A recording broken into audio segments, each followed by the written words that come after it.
Hey guys, Socket here. Today we'll continue on with our PC tool tutorials. This is number 6 in the series, continuing to look at the configuration of the PC tool.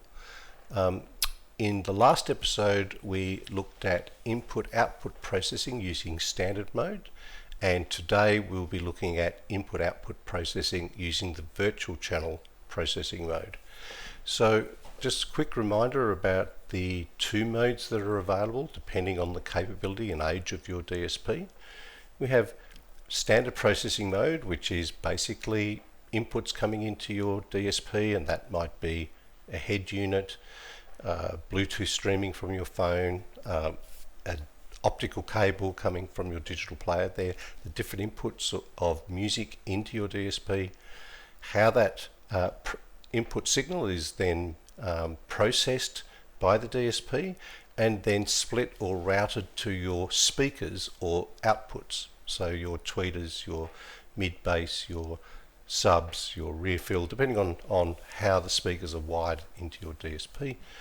And we mentioned that the intention using the input-output configuration page is to reflect how your specific system is wired up.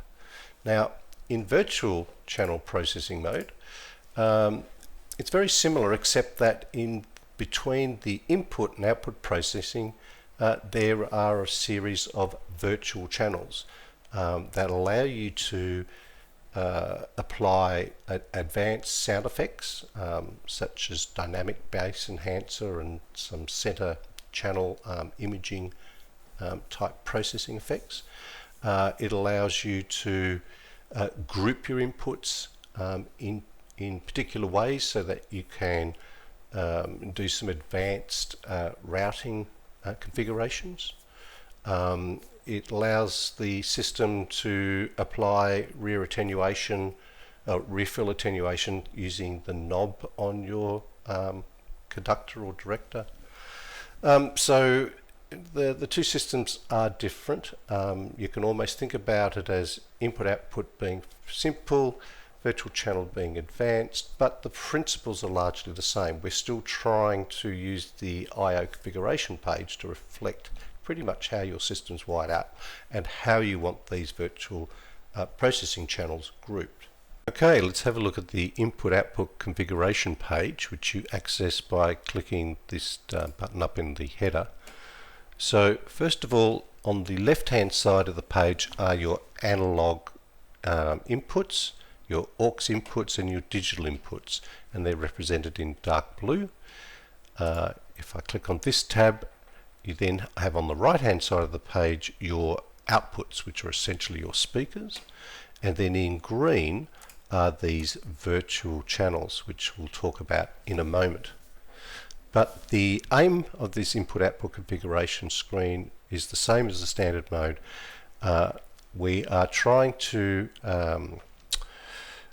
take the physical wiring of your inputs into your DSP and the physical wiring of your speakers going out of your DSP and telling the PC tool how your particular system is hardwired. So these virtual channels, what are they and how do they work? Well, as we saw in the diagram before, you have your inputs and your outputs, and these virtual channels sit in between the two.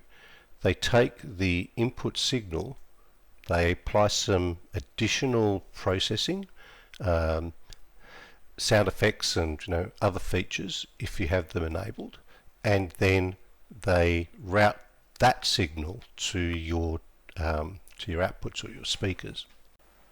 So the PC tool has some default settings for your virtual channels. They are probably the most popular types of inputs that people have on their systems.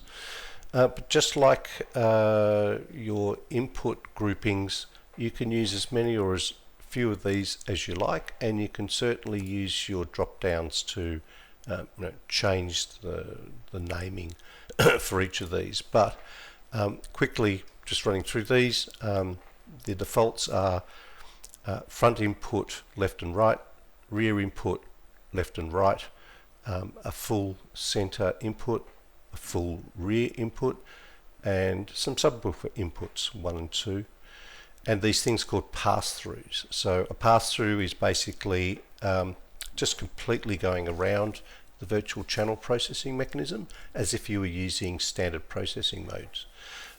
So on each of these channels you can see that they've got some subscript here. So on channel C you can use your rear attenuation volume knob on your controller to change the rear fill levels. You've got the ability on channel E to apply some sound effects to your center channel, and on channels K and L you've got the ability to apply some sound effects to your subs and control the volume from your controller volume knob. The other feature that you'll have if you're operating in virtual channel mode is this virtual tab up here in the header. This takes you to the screen where you're able to manipulate the EQ and gain and other aspects of each of the virtual channels. I'm not going to go into detail. I'll have a separate video on this at a later date.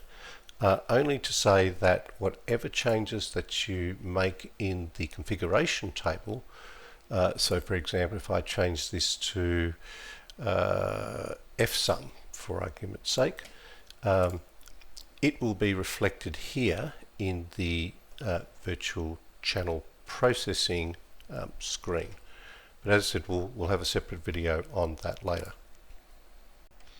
Okay, that's probably enough of an introduction. Let's have a talk about how you actually set up this screen to reflect the hard wiring in your particular vehicle. So the easiest way to approach this is to start with the output side of the equation, in other words your speakers. So we click on this virtual to output routing tab. So here are your speakers on the right hand side. So if you look on the back of your DSP, there will be some RCA outputs. Now we're simulating the DSP Ultra, so I'll have 12 outputs, but your DSP may only have 6 or 8. But the concept is still the same. Essentially what you want to do is work out for each output what speaker have you got plugged into that. So the default is tweeters, mids, low, rear fill, center and subwoofers, but you can change these to whatever you like to reflect your how your speakers are wired into your DSP. So for example, if I was running a two-way system and I might have some wide bands, so a left and right wide band, and then I'll have some a mid bass, so mid bass, another mid bass, right mid bass, and then these two channels I'm not using because I've got my wide bands and my mid bass going. I've got some rear fills, so I'll leave those. I don't have a center channel, so I'll turn that off. And I only have one subwoofer, and that is on channel K, right? Bingo. So that, for example, would reflect my two-way system, in my car. And when I look at the back of the DSP, I would see that I've only got things plugged into, these channels, and there's nothing plugged into E and F, etc. So once I do that, it's going to be reflected for all of the routing going forward. I only need to do that once, and I only really need to change that if I was adding some speakers or changing the wiring around for argument's sake, if I was adding a new amp or doing something like that. So now that we have our outputs configured, let's circle back and have a look at our inputs. So once again, the aim is to reflect in this screen how your car is physically wired up and which sources of music you're using through your DSP. So there are multiple different types of sources that you could be using. You could be using a head unit or a signal coming from your head unit. You could be using a Bluetooth card inside the DSP and you're streaming from your phone directly to that card. You could have a digital player hooked up to the DSP via a coax or an optical. The system really doesn't care how you've got these things connected to your DSP, whether you're using a coax or an optical cable. It just cares whether you have a digital signal coming into your DSP, or you have an analog signal coming into your DSP. You might only have one source of music, or you might have up to 3 sources of music. Regardless, you have a tab that reflects each of those different types of input sources. So analog is under your main virtual routing tab. If you're using a hex card as well, you would have your hex aux to virtual routing tab. And if you're using a digital source as well, you would have your digital routing set up. But let's say, for example, I'm not using digital. I'm only using analog and I have a Bluetooth card as well. I would right click to get rid of all of this, just so there's no mistakes. Okay, so I'm not using digital at all, it's all blank. I am using an analog head unit, however. I have a look at the back of the unit, and it's a super fancy one with I'm just going to get rid of all of this. So for example, my particular head unit might have some left and right front channel coming in. It also has a left and right rear channel coming in. It also has a subwoofer channel coming in. It doesn't have any center or anything like that. So I have 5 different input signals coming from my head unit. Okay, so I'm just going to pop those there in for the moment, and when I look at my Bluetooth card, right, clear all those out by right clicking. Okay, all gone. My Bluetooth card is just left and right, so I'm just going to pop those there in a minute. And let's say, for example, oh yes, I am now going to connect a coax cable directed to my DSP, and I am going to use the digital player, right, connected via coax. So I'm going to set that up in my system as well. So I'm just going to pop those different inputs there for the moment, and we'll go and now sort out the virtual channels and flesh this out a little bit more. Okay, to assign your virtual channels, it's easiest to start with the virtual to output routing tab, so that you can see your virtual channels next to your speaker channels. Now, before we get going, I just want to point out that while your speakers are hardwired and physically assigned to certain channels, because they're plugged in, you've got your left wideband plugged into, output channel A, that's a physical hardwired connection. So, these are set in concrete. The virtual channels also have virtual channel A, B, C, D, so same naming conventions, but these are not hardwired in. These are just a naming convention, so you don't need to use virtual channel A for output channel A, or virtual channel H for output channel H. It can be confusing for people, but you can just pick and choose any of these that you like and assign them wherever you want. These are not hardwired in. So to get started, we're going to just blank out, or start off with a nice clean sheet by right clicking on all of these to get rid of them. And if you remember earlier, we set out our speakers for a system that had some widebands, some mid bass, some rear field speakers, and a subwoofer, and there was a bunch of channels that we were not using. So we're going to assign now our virtual channels to this, and you can think of them as, well, these are kind of going to be like input channels, right, sources of signal. So I could do whatever I like, but in this case I'm going to just put front left to my left wideband, front right to my right wideband. I'm going to use front right and left for my mid bass. For my rears, I'm going to use left and right, and for my subwoofer, I'm going to do that. I'm going to add my subwoofer. So these are my virtual inputs going into my speakers. So that part's done, but now we need to tell the PC Tool software what inputs are going into each of these virtual channels.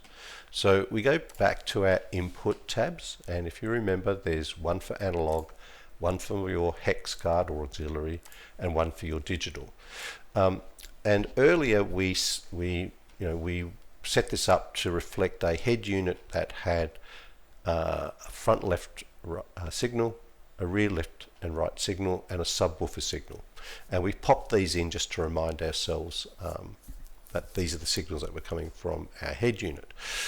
So now we're going to tell the software what physical input signals we want assigned to these virtual channels.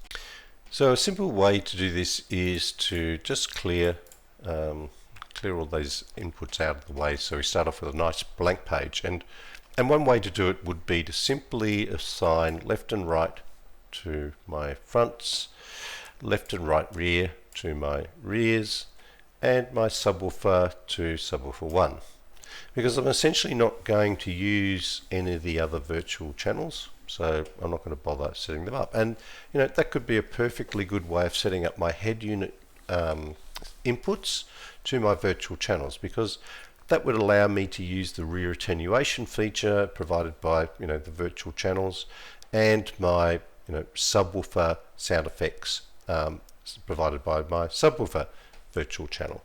And the front left going to my front left virtual channel would be played out of my front wideband in this case, and out of my front mid bass.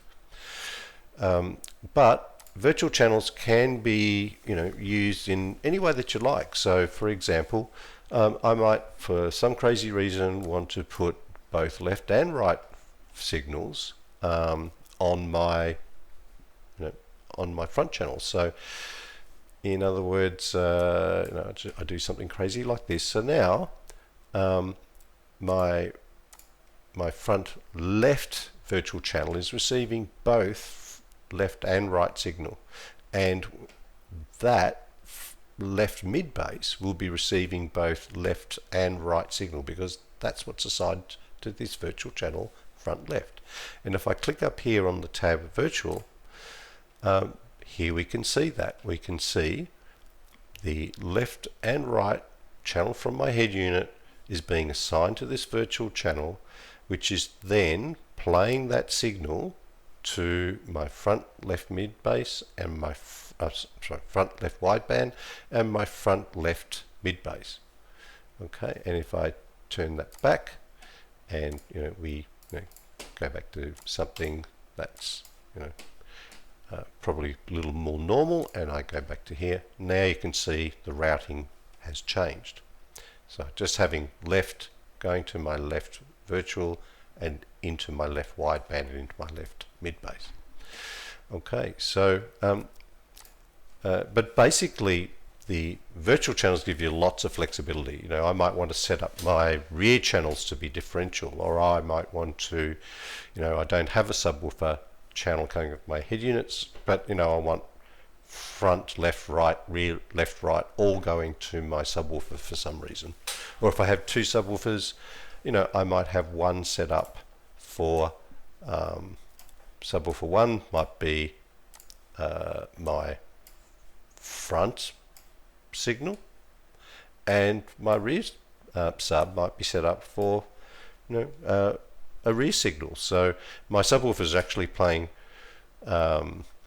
mono front and mono right.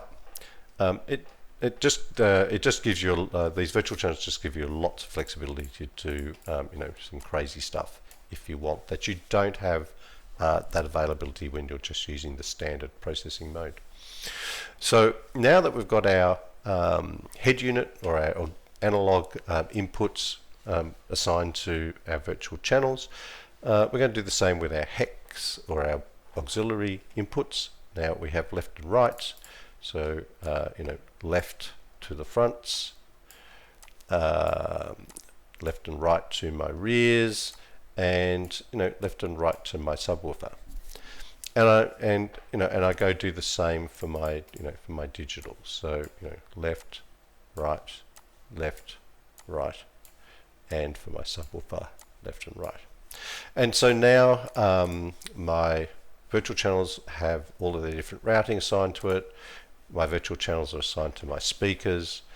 My my routing now reflects my car in terms of the inputs that are available to it and the speakers that are physically hardwired into each of these output channels. And so everything is now set up in the I/O configuration. So look, I hope that was helpful. This this I/O output, virtual channels, and all of this stuff, can be probably the most difficult thing to get your head around in this PC tool software. But look, if you have any questions, once again, pop them down in the comments, and I hope to see you in the next video.